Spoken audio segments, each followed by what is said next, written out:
Bonjour à tous et bienvenue dans cette nouvelle vidéo. Aujourd'hui, je vais feuilleter un magazine Science et Vie et je vais vous lire quelques articles au passage, ceux qui vont m'inspirer un petit peu et ceux qui vont m'intéresser surtout.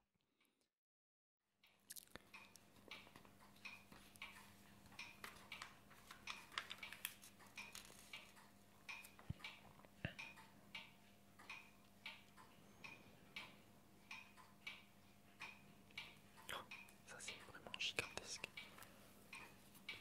Regardez ça.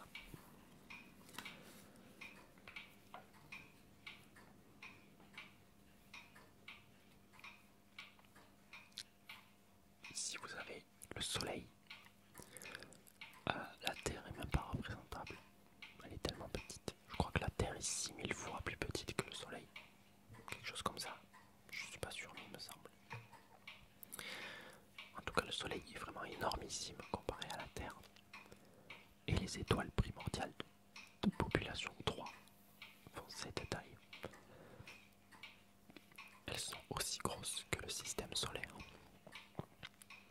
Nées il y a 13 milliards d'années, les premières habitantes de l'univers, astres dits de population 3, pesaient jusqu'à 1 million de masses solaires. Par comparaison, les plus grosses étoiles observées en font quelques dizaines. C'est énorme. Elles pouvaient s'étendre d'un bout à l'autre de la ceinture de Kuiper. C'est vraiment énormissime.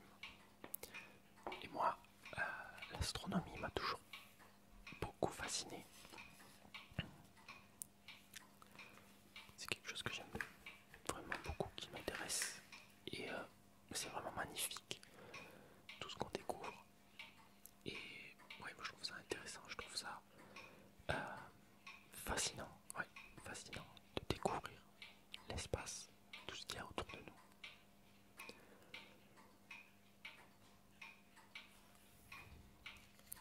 Bientôt des images.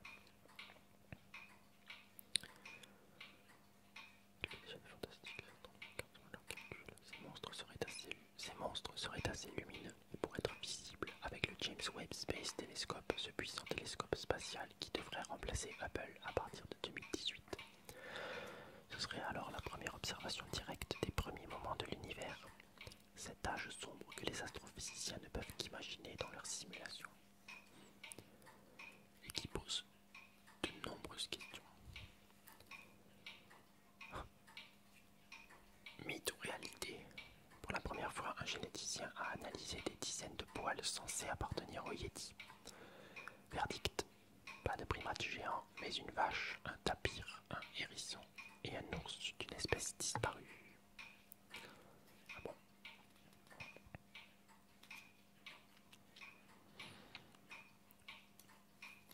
Moi je pense que, enfin, bon, je vais pas lire l'article, mais ça doit être, le Yéti doit être, ouais, ça doit être des déformations, des exagérations d'une espèce qui a peut-être disparu. Comme ils le disent là, un ours disparu il y a 40 000 ans. Voilà. Jargon. La cryptozoologie est la pseudoscience qui étudie les cryptides, ces animaux mythiques demeurant introuvables, comme le Yéti, mais aussi le monstre du Loch Ness, la bête du Gévaudan, la Chupacabra ou encore le Wendigo. Ouais, autant de légendes qui font parler. Mais on n'a jamais vraiment découvert ces bêtes-là. Donc c'est pour ça, c'est surtout des exagérations, c'est des mythes. Et peut-être que voilà, le Yéti, c'était un ours qui a disparu. En même temps, c'était il y a 40 000 ans. Donc,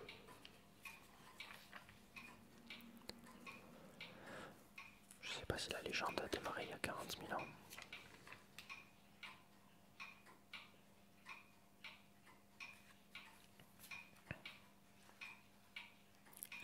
Il y avait Hergé qui avait... Hergé dans Tintin qui avait fait une histoire sur le Yéti. Tintin au Tibet. D'ailleurs Tintin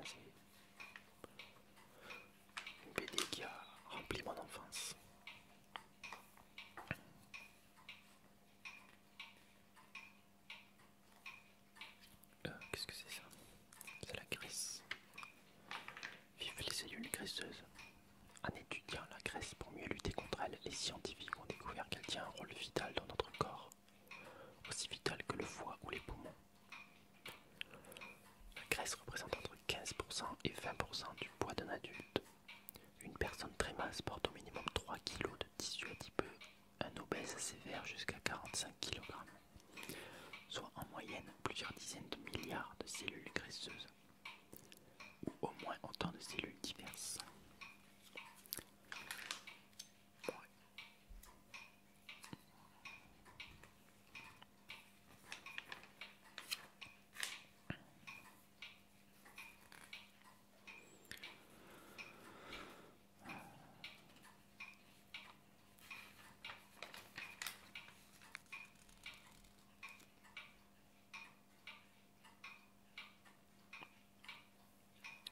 Le volcan Laki en Islande.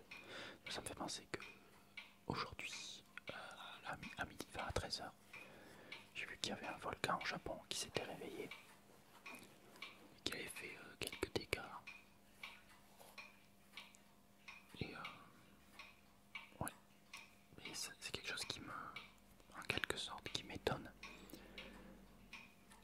qu'on ne puisse pas prévoir qu'un volcan va entrer en éruption. Et à la limite, c'est peut-être pas ça, mais qu'il n'y ait pas plus de mesures de prévention parce que je sais pas. Là, j'ai l'impression que sur celui qui est entré en éruption aujourd'hui, enfin, c'était hier, mais voilà. J'ai l'impression qu'il n'y avait pas de mesures de sécurité adaptées. Alors, il y a eu des secours, hein, mais je sais pas, il faudrait qu'il y ait tout simplement les populations. Les populations devraient bouger et être moins proches du volcan. Enfin, je sais pas. Encore une fois, je suis pas totalement renseigné là-dessus.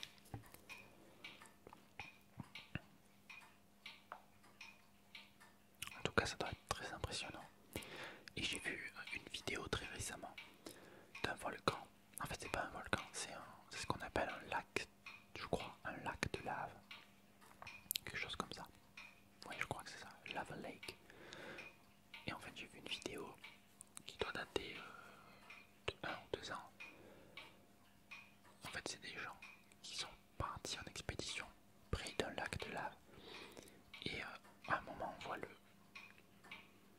un homme qui se tient à peut-être, je sais pas, une centaine de mètres, même pas, du lac de lave. Et en fait, c'est une énorme réserve de lave au creux comme un volcan en fait, au creux d'un creux, au fond d'un creux.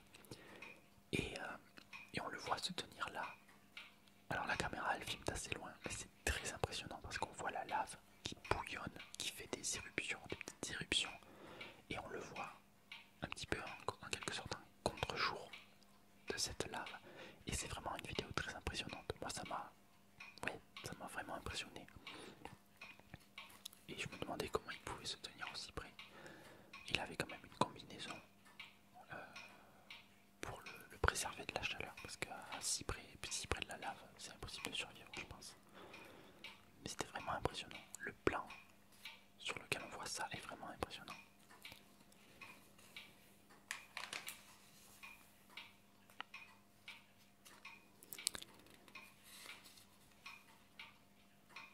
Alors nous on est là. Et ça c'est l'univers en fait. La Terre se situe dans la Voie lactée au bord d'une nuée d'amas de galaxies qui forment une unique structure de 500 millions d'années-lumière de largeur, le super-amas Laniakea. D'accord, en fait, donc ça c'est Laniakea.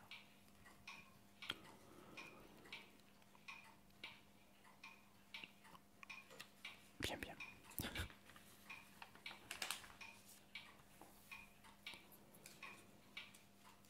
Je trouve très difficile d'imaginer, de se faire une imagination en fait, de l'immensité de l'univers. Quand on nous montre des cartographies comme ça, j'ai du mal à vraiment comprendre, à vraiment réaliser dans ma tête l'ampleur de la chose à l'échelle de la Terre.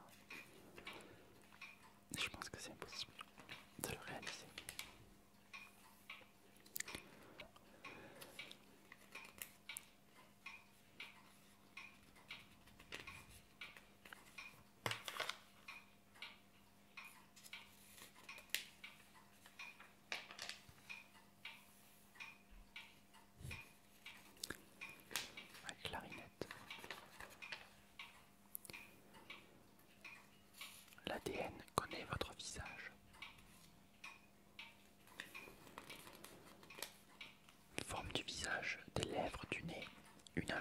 trace d'ADN permettra demain de reconstituer le faciès d'un individu. Déjà, des logiciels de profilage génétique sont en préparation. Et nul besoin d'être fiché. Les photos du net mettront un nom sur le portrait robot. Une révolution. Ouais, c'est sûr que...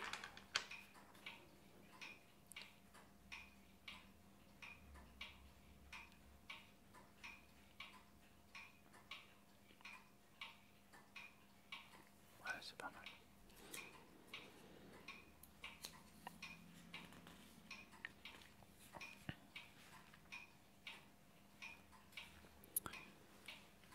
C'est pas mal, bon après, c'est sûr que ça fait un peu peur, mais bon. Ah oui, d'accord. Notre ADN dévoile de nombreux indices sur notre apparence. Le sexe, la forme du visage, l'âge, à 9 ans près, la corpulence, la taille, la peau, la couleur des yeux, l'abondance, la couleur et la texture des cheveux. Alors c'est quand même assez impressionnant. Ah. Prête pour 2017. En construisant la fusée la plus puissante de tous les temps, la NASA change de stratégie. Un pari risqué et un défi, envoyer des hommes sur Mars en 2035. Ça va être énorme. Cela dit, ça serait énorme, oui. En même temps, je crois que pour aller sur Mars, il faut quelque chose comme 6 mois. Il me semble, ouais. Il me semble que Curiosity a mis 6 mois à y aller. Ce qui me semble que, ça j'en suis sûr, le lancement c'était en été. J'avais failli aller le suivre à la Cité de l'Espace à Toulouse. Puis en fait, je suis pas allé parce que c'était à 6 h du matin. Et j'y suis pas allé donc. Mais voilà. Il me semble qu'il est arrivé en fin d'année 2013. Par contre, c'est pas 2013, c'est 2012.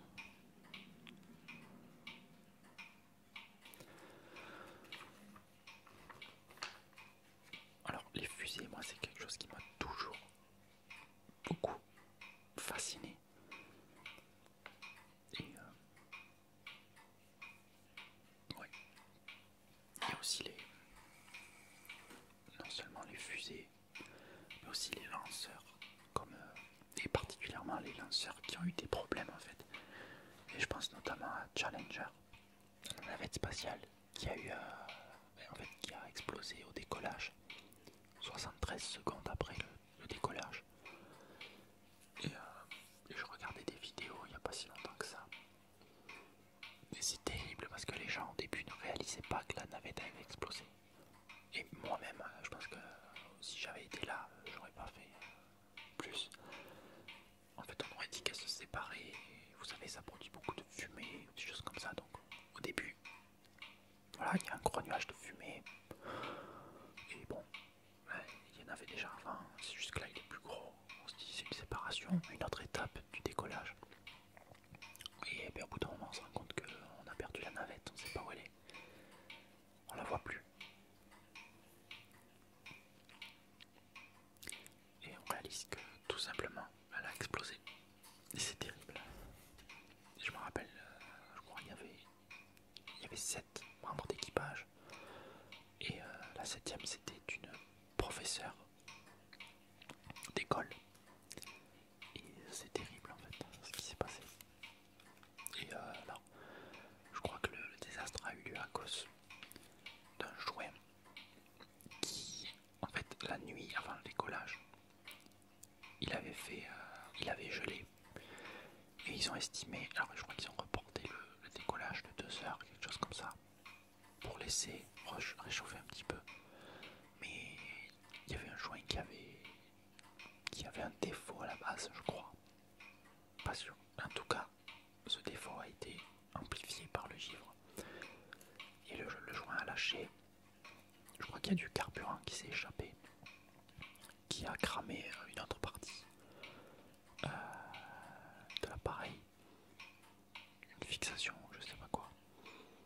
Et du coup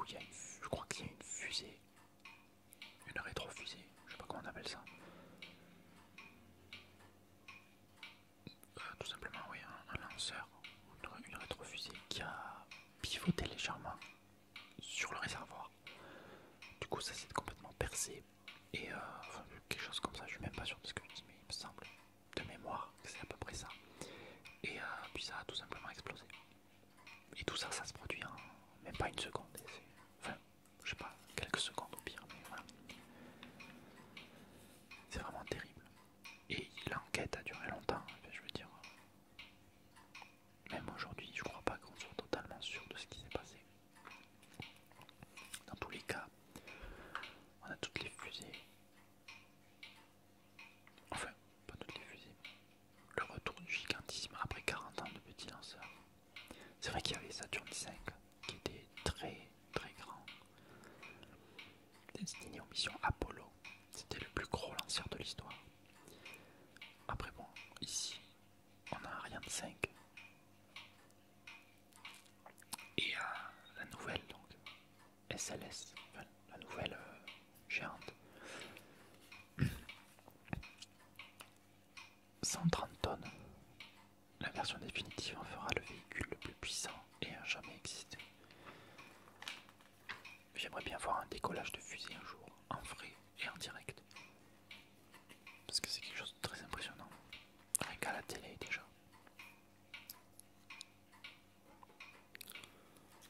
L'entreprise Toshiba fait pousser des salades dans un liquide nutritif aseptisé et une atmosphère filtrée.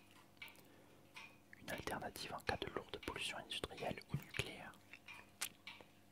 J'avoue que c'est une bonne idée.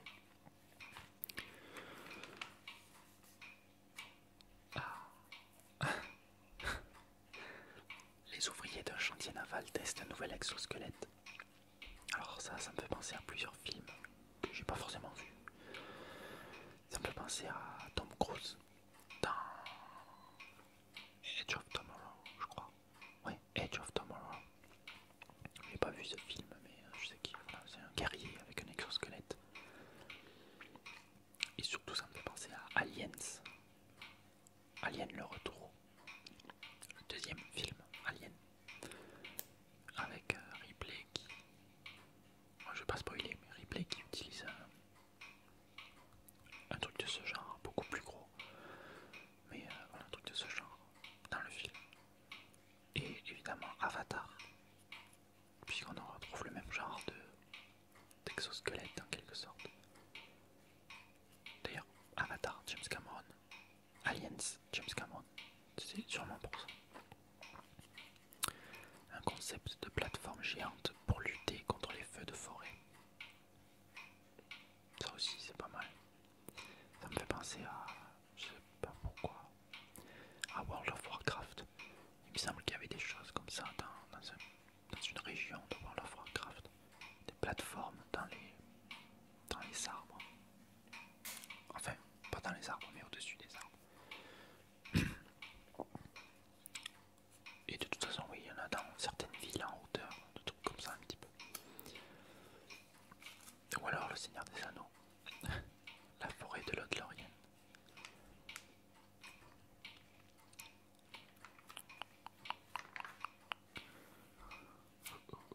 Les ballons coulés en mer sont expérimentés pour réguler l'énergie verte.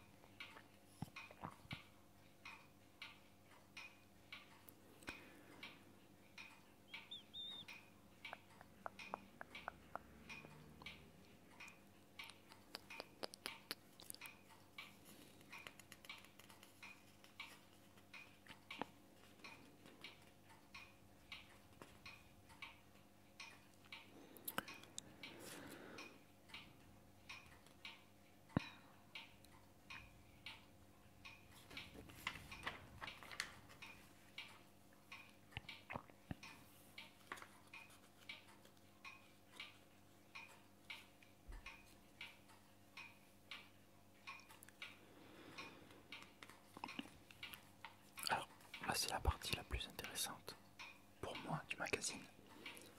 Parce qu'on a des tout petits articles. Mais j'aime bien les...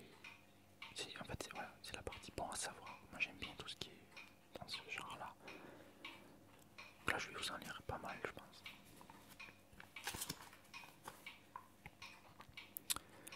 La confiance en soi compte plus que l'expérience.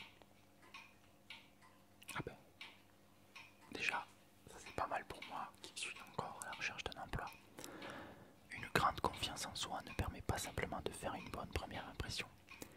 Même sur le long terme, après avoir montré leur vraie valeur, les plus sûrs d'eux restent surestimés. D'après une série de tests et d'auto-évaluations menés sur 72 étudiants durant 6 semaines. Donc les plus sûrs d'eux restent surestimés. D'accord. Attention aux élastiques portés en bracelet. L'étude d'un échantillon de bracelets en élastique a révélé que 18% d'entre eux avaient un taux de phtalate, qui sont des perturbateurs endocriniens supérieurs à la limite légale européenne. Les produits marqués CE sont à privilégier. Ouais, donc ça c'est les fameux bracelets, les Loom Band, je crois qu'on appelle ça. Et alors moi je suis pas du tout là-dedans. J'aurais été si j'avais été plus jeune, puisqu'à une époque moi à l'école la mode, enfin les modes, j'ai eu droit aux cartes Pokémon. Il y avait aussi les cartes Magic, ça c'était plus pour les plus grands, c'était ceux qui étaient en CM2 plutôt. Cartes Magic, cartes Pokémon, les Pog, vous savez les petits, ouais, les petits trucs ronds, enfin, en plastique, les Pog.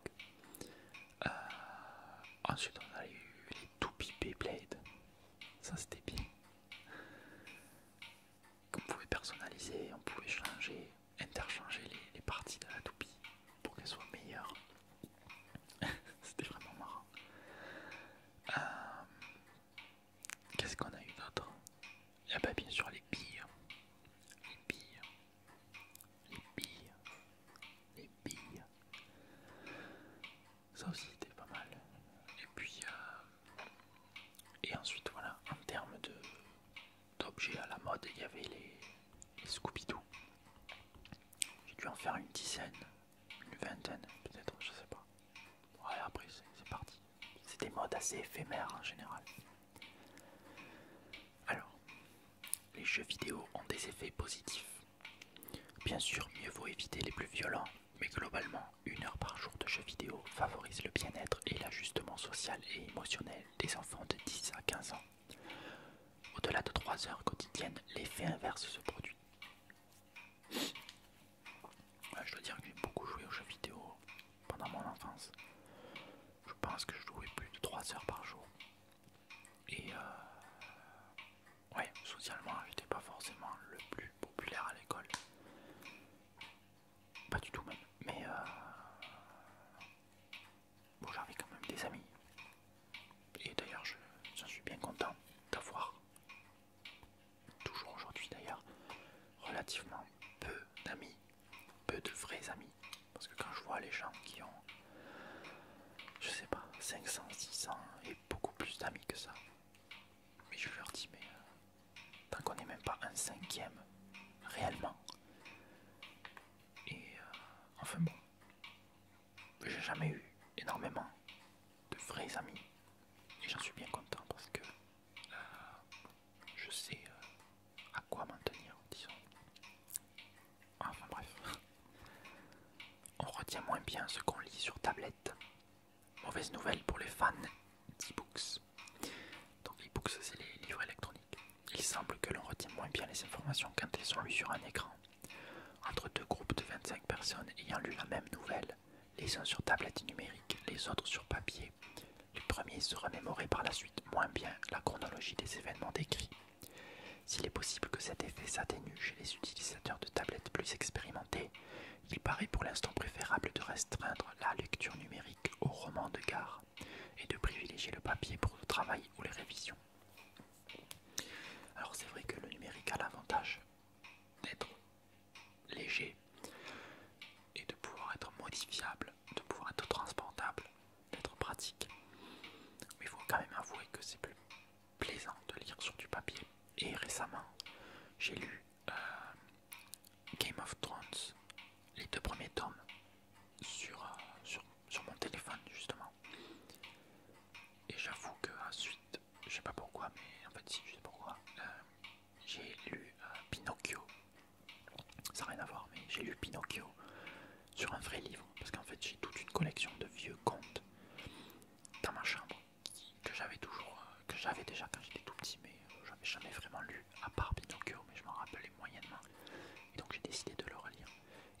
papier, c'est tellement plus agréable de lire.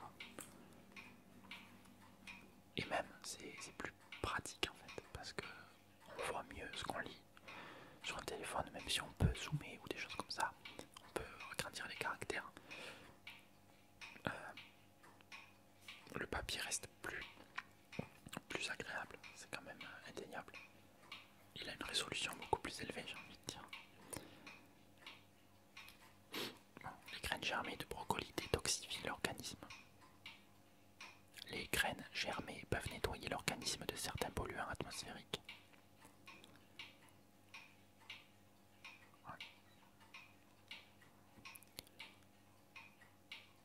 On élimine par les urines certains toxiques présents dans l'atmosphère, notamment le benzène qui favorise les cancers. Cet effet serait dû au sulforaphane, une molécule qui active des enzymes détoxifiantes de l'organisme dans la famille des choux, surtout lorsqu'ils sont crus. J'essaye de me faire une petite révolution alimentaire. C'est d'acheter, étant donné que les 3 dernières années j'étais étudiant, je dois avouer que j'achetais 80%, 90% de mon alimentation déjà prête, déjà préparée. Des boîtes de conserve, des plats préparés à mettre au micro-ondes, ou des plats, enfin des choses à faire frire à la poêle ou au four. Alors d'un point de vue personnel, c'était une raison pratique, et c'était aussi quand même économique. Mais ce que je vais faire quand même, c'est que maintenant, une fois que j'aurai un travail, je vais me mettre à consommer des aliments et à faire la cuisine en fait, plus globalement, à partir de... déjà à faire la cuisine tout court, mais surtout à faire à partir de produits frais ou de produits séparés, moins préparés en fait. Donc je vais acheter plus de légumes, de fruits, des aliments voilà, qui se conservent, mais pas des choses préparées, pas des choses comme ça quoi. Et ouais, j'ai tout simplement envie d'avoir une meilleure alimentation. Donc voilà, c'est pour ça que j'en parle, parce que ça me faisait penser à ça, les brocolis. Boire un peu d'alcool libère nos capacités olfactives. Après avoir fait ingurgiter à une quarantaine de volontaires un cocktail comprenant 35 ml de vodka et 120 ml de jus de pamplemousse, des neurobiologistes israéliens ont observé que ces personnes parvenaient à détecter et identifier des odeurs qu'elles ne percevaient pas lorsqu'elles étaient sobres. Pour l'expliquer, les chercheurs font l'hypothèse que les capacités olfactives humaines seraient limitées par un mécanisme d'inhibition au niveau cérébral, que l'alcool viendrait en partie annuler. Si l'on ne reconnaît pas du premier coup les senteurs fruitées, minérales ou boisées d'un vin, il peut donc être bon de réessayer après en avoir bu un verre. Mais attention, pas plus, car au-delà de 2 unités d'alcool, c'est l'effet inverse qui se produit. La nausée est bon signe pour la grossesse. Ça peut aider à les supporter. Les vomissements et la nausée qui touchent souvent les femmes enceintes sont associés à un risque diminué de fausses couches, de malformations et de prématurité, surtout lorsqu'ils sont fréquents. Une nuit morcelée réduit le bénéfice du sommeil. Un sommeil de 8 heures entrecoupé de 4 réveils de 15 minutes a le même effet sur l'attention, l'humeur et la fatigue le lendemain qu'une nuit de 4 heures. Rien ne sert donc de se rendormir une fois que le réveil a sonné. Ouais. Pour le cœur, le sucre serait pire que le gras.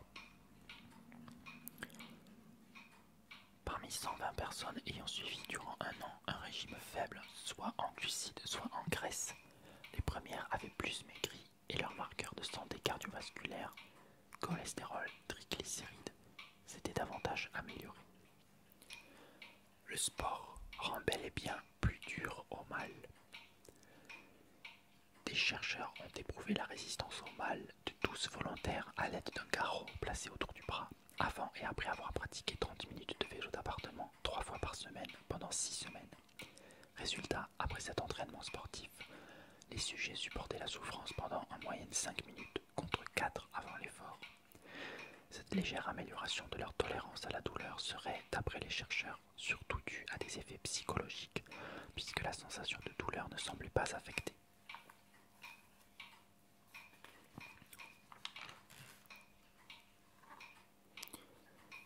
Pourquoi se met-on à grossir quand on arrête de fumer?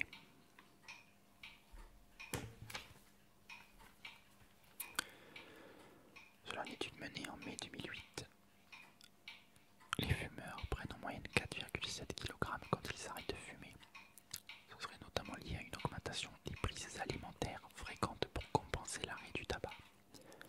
Mais pas seulement. Si l'on grossit davantage lorsqu'on arrête de fumer, c'est aussi parce que la nicotine augmente les dépenses énergétiques.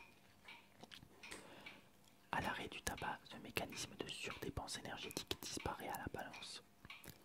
Et la balance calorique s'en trouve aussi bouleversée. Par ailleurs, des chercheurs suisses ont découvert au mois d'août 2013 une autre origine possible, le microbiote intestinal, également appelé flore intestinale. En effet, les travaux ont montré que l'abandon de la cigarette transformerait la nature des bactéries présentes dans l'intestin. Cette nouvelle flore qui permet de mieux digérer et d'utiliser plus efficacement l'énergie contenue dans les nutriments favorise également l'accumulation de graisse. Un ancien fumeur a tout de même 25% de chances de perdre du poids, car il modifie aussi souvent son hygiène de vie, ou d'avoir pris moins d'1 kilo un an après.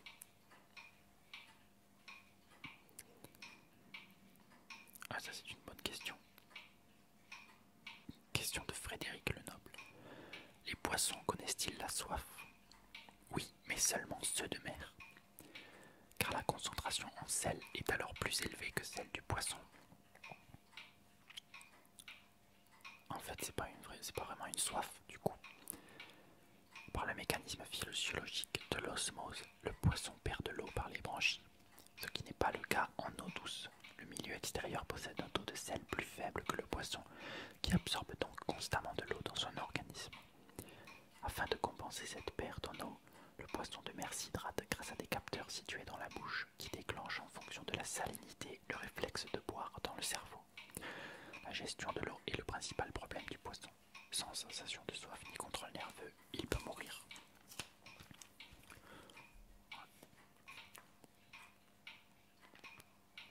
La pollution de l'eau passe-t-elle dans les fruits des arbres?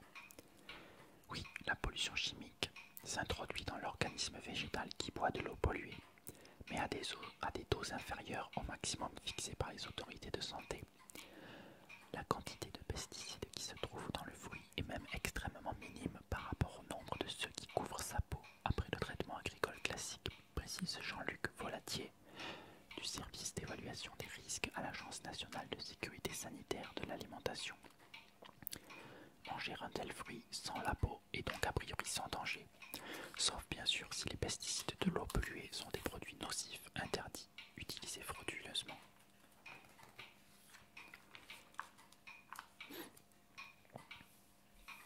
Ah, ça c'est une question que je me suis toujours beaucoup demandé.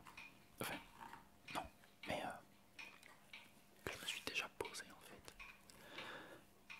Mais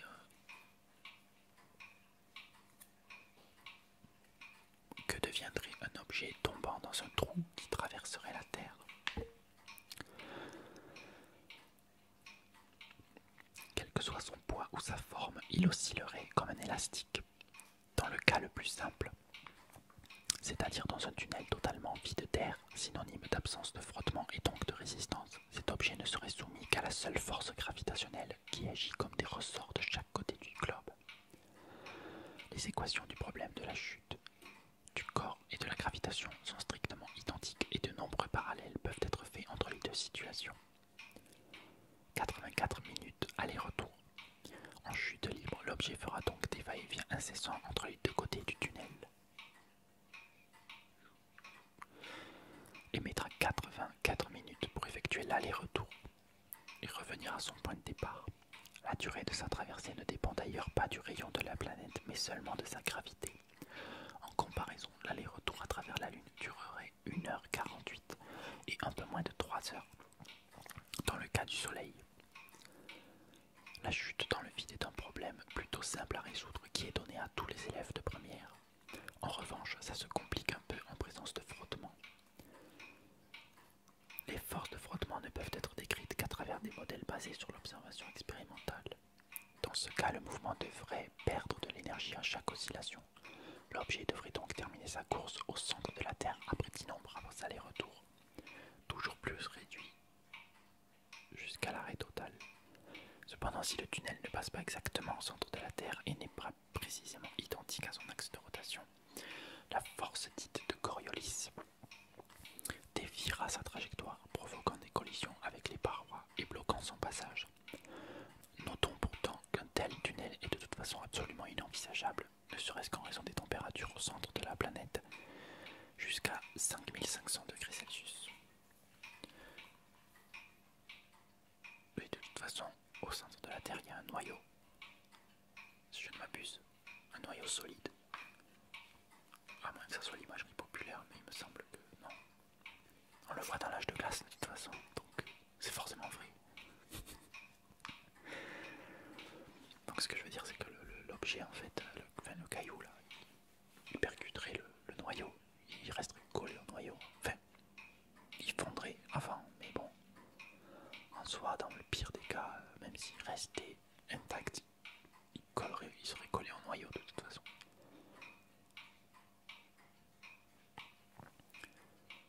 Comment les bourdons réussissent-ils à voler avec de si petites ailes? La question n'est pas nouvelle. L'entomologiste français Antoine Magnan a semé le doute dans les années 1930 en affirmant que le bourdon, trop lourd par rapport à l'importance de ses ailes, ne devrait pas pouvoir voler. Et pourtant il vole.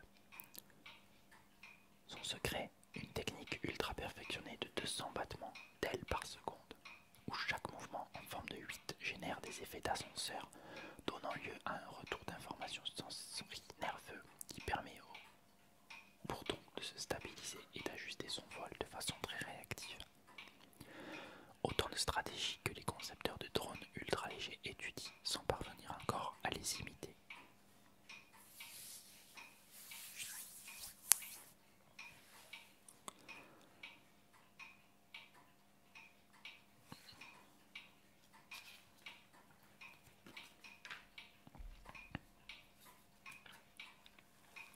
Pourquoi les femmes enceintes ont-elles parfois envie de fraises?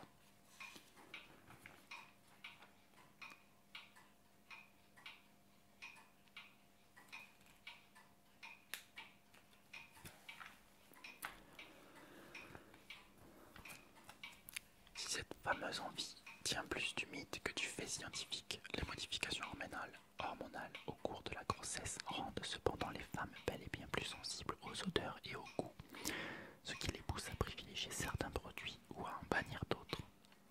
Le cas de l'odeur du café, mal supportée par les futures mères, est le plus documenté.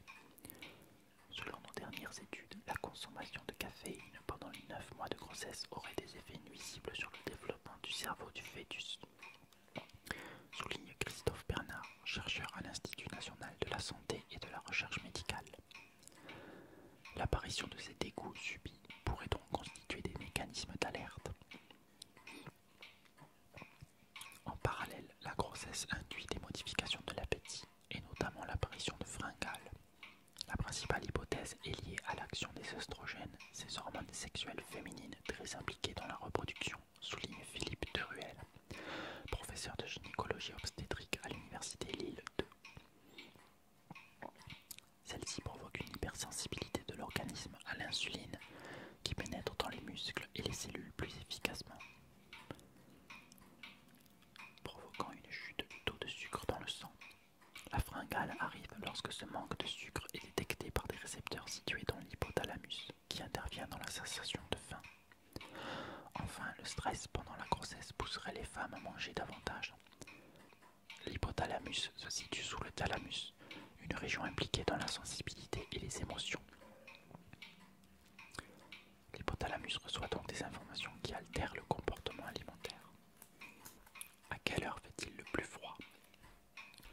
La température minimale, c'est-à-dire la température la plus basse observée sur une journée de 24 heures, ne s'observe pas au milieu de la nuit comme on pourrait le penser, mais environ 30 minutes après le lever du jour.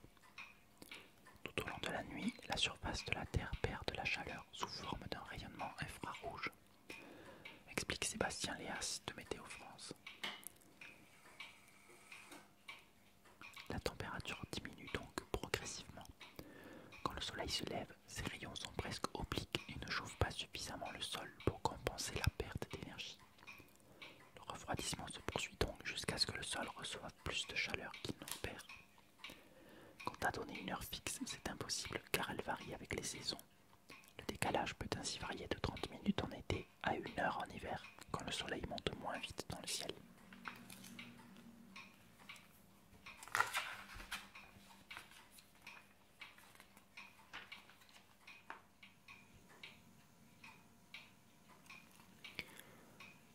Une fois passé au doigt, cette bague vous connecte à tout. Imaginée par une start-up californienne, cet accessoire baptisé Node est une télécommande gestuelle et universelle qui permet de contrôler les appareils high-tech de la maison. Un peu comme avec les manettes sans fil de la console de jeu Wii. Un seul geste permet d'interagir avec des appareils pour par exemple changer de chaîne de TV, augmenter le son du MP3 à l'écoute sur votre smartphone, jouer à un jeu vidéo ou même faire défiler une présentation PowerPoint. Le principe, l'intérieur de la bague en acier inoxydable intègre des détecteurs de mouvement, une antenne Bluetooth 4.0 Low Energy et 2 processeurs qui assurent l'interprétation de micro-gestes préprogrammés. Rotation pour ajuster la température d'une pièce, balayage pour feuilleter un livre électronique, etc. Sa partie extérieure en plastique comporte, elle, un mini-écran tactile qu'il suffit d'effleurer pour actionner certaines commandes en complément des gestes. Node n'est compatible avec des appareils domestiques que si ceux-ci sont équipés d'une antenne Bluetooth. Bénéficiant d'une autonomie d'une journée, il se recharge grâce à son socle raccordé à un PC via une prise USB. Il est disponible en 12 tailles pour un prix d'environ 110 €. Un GPS intelligent pour vélo, commercialisé par la firme américaine Schwinn. Ce petit boîtier étanche qui se fixe sur le guidon fonctionne comme un GPS. CycleNav, c'est son nom, permet de suivre grâce à des indications orales ou lumineuses un chemin préalablement défini via une application dédiée sur smartphone avec lequel il communique en Bluetooth. Mais ce petit appareil est aussi capable d'enregistrer vos performances, la distance parcourue et même les calories dépensées. Son autonomie est de 10 heures.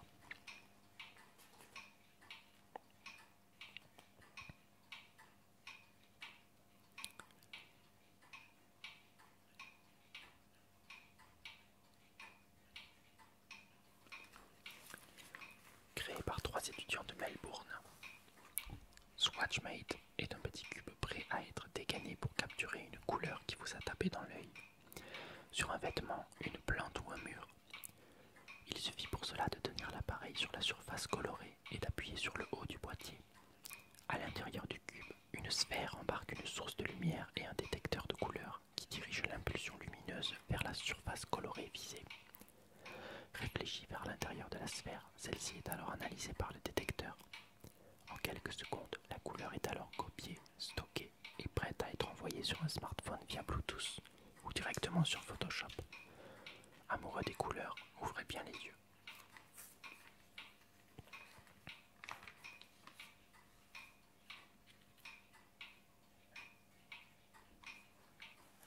Un hybride auto-moto qui fait aussi culbuto.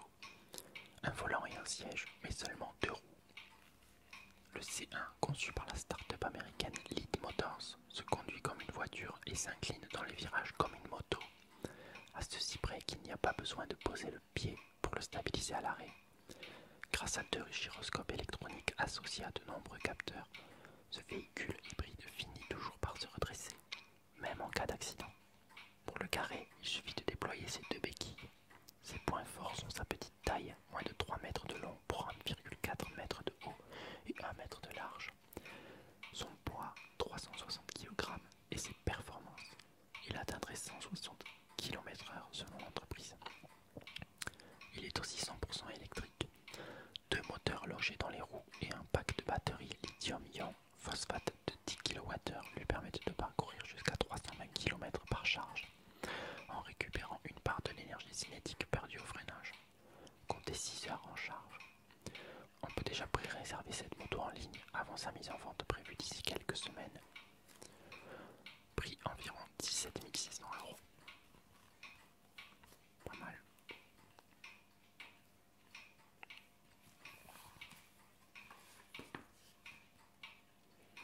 Une grande roue à l'avant, 2 roulettes stabilisatrices à l'arrière. Voici le Halfbike, un moyen de transport novateur sur lequel il faut pédaler non pas assis mais debout. À l'origine de ce nouveau concept, Gole Linea, un groupe de designers bulgares désireux de créer des modes de transport alternatifs pour retrouver le goût de se déplacer autrement et de manière ludique. Halfbike est à mi-chemin entre le vélo et la course à pied. Pour tourner, il suffit de pencher son corps. La position debout le destine plutôt aux sportifs, mais il peut aussi être utilisé pour tout un chacun sur de courtes distances. Il se pratique de préférence dans les endroits plats ou les petites montées. Son cadre en aluminium et son guidon en contreplaqué en font un objet léger de 7,8 kg. Plus compact que les vélos entiers, il s'embarque facilement dans les transports en commun.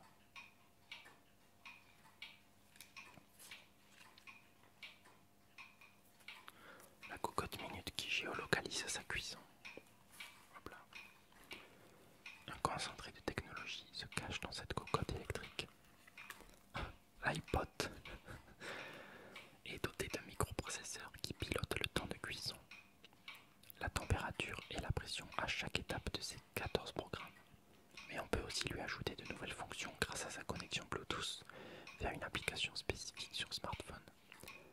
En utilisant la géolocalisation, votre mobile peut également déterminer à quelle altitude vous vous trouvez, ce qui joue sur la pression, permettant d'ajuster au mieux les paramètres de cuisson. Prix environ 250